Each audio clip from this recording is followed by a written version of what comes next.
Hey everyone, welcome back to the Upkeep. Today I want to do something a little different. I want to take you through my own pre-release experience and hope that you can learn a little something from my mistakes. I went to the Dragons of Tarkir pre-release and I went there excited to play Kolaghan. I had really been looking at a lot of the great dash creatures as well as some of the amazing dragons and bombs, of course, that come in red. And I am a red player at heart. And I was really looking forward to making a new type of dash deck, because at the Fate Reforged release, I, and pretty much everyone else at my local game store, were amazed at how effective dash really was when I went into that not thinking it was going to be all that good. So now that I knew dash could be really good, I was really excited to play with some of these new cards. In fact, I really hoped I was going to get the uncommon that makes your dash cost even lower. I kind of did, in that I cast Lose Control on the opponent ones once and borrowed it for a turn, which led to some fun times. But I want to specifically show you what I opened, the deck I built, and then the deck that I should have built. So here's the pool that I opened. Obviously I'm very deep in black and red thanks to that seeded pack. My green is fairly light. Blue and white are okay, and we'll talk a bit more about that later. I did happen to pull a couple really great rares. I got Thunderbreak Regent as my promo for red. I also got a Dragon Tempest. Not that I thought it was going to be the best in the deck that I was playing. Obviously, as you can see, I pulled a Narset Transcendent. And I was very upset at the time, because I looked at how deep I was in black and red, and then saw that blue-white Narset Transcendent, and came to the conclusion that there was no way I could run her. I did actually pull two nice rares in blue, but I still took a look at what I had, decided I had to go black-red, and went with that. So this is the deck I ended up making. As you can see, I went with black-red to go with the Kolaghan set that I had chosen. I felt at the time that a lot of the best cards I'd gotten, especially because of the seeded pack, were black-red.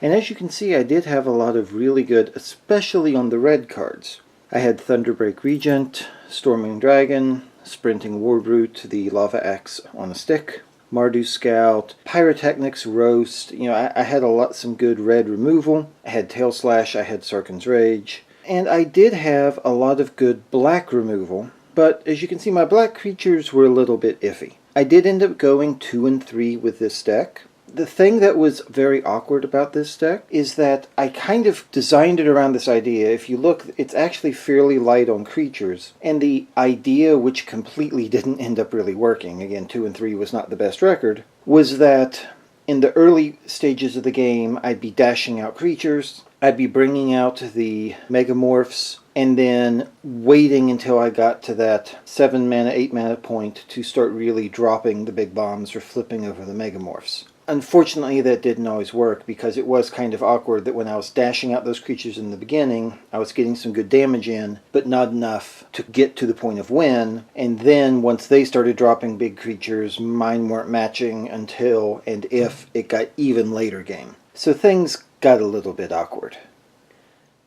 So when I got home, I started looking at the cards. And I realized that fact, that my red was really strong, but the black, I had thought it was really strong because of the removal, but it wasn't adding anything on the creature side of things. So here's what it looks like if I take all the black out of this deck, and this is still pretty good now. We've got a lot of removal in the red, we've got a lot of good creatures. Now, if we're going to start going into multiple colors, the Lightning Shrieker was already a little awkward in that I really wanted lots of red to pump into it, and I often had a lot of swamps out. Taking it out, especially if we're going to potentially go multiple colors, becomes a real thing. And I got rid of the Lose Column because actually what you didn't see in the previous deck is I did have an exploit creature in there before, and I was running the Lose Column with the idea of, besides it being an okay card, I could do the steal their creature then exploit it idea. And it just never worked out, and my exploit creature wasn't that good. This is what it looks like if I sort of pare the red down a little bit. And then I started looking at, could I get the white and the blue in there? Could I turn this into a Jeskai deck? What do I really have? Which then might have even let me play that really great Narset that I'd opened and immediately discounted.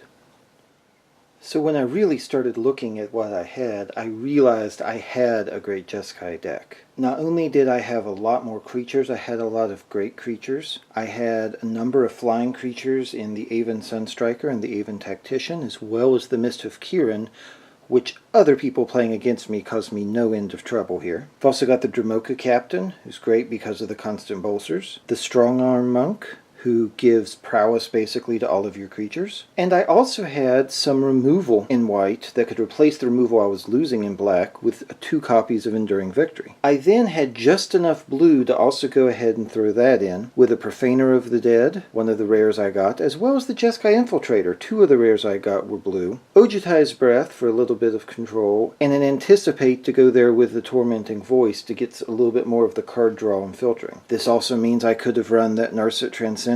How good it would have been in a limited sealed deck environment, I can't be 100% sure, but it would have been great to have had the chance to play it. This is now a much better deck, in my opinion, than what I first put together. At the time, the clock was on me. 30 minutes were counting down. I just instantly convinced myself when that first thing I opened was the Narset Transcendent that there's no chance I'm going to get to play this because I'm in black-red. And seeing a number of good black and red cards, seeing the removal in black and the great creatures in red, just instantly made me think that that's where I had to be. And I quickly discounted everything else. I also discounted the fact that in Dragons of Tarkir, it's really a 2-color set. I didn't feel like I could go 3-color. In the end, I could have, and I should have.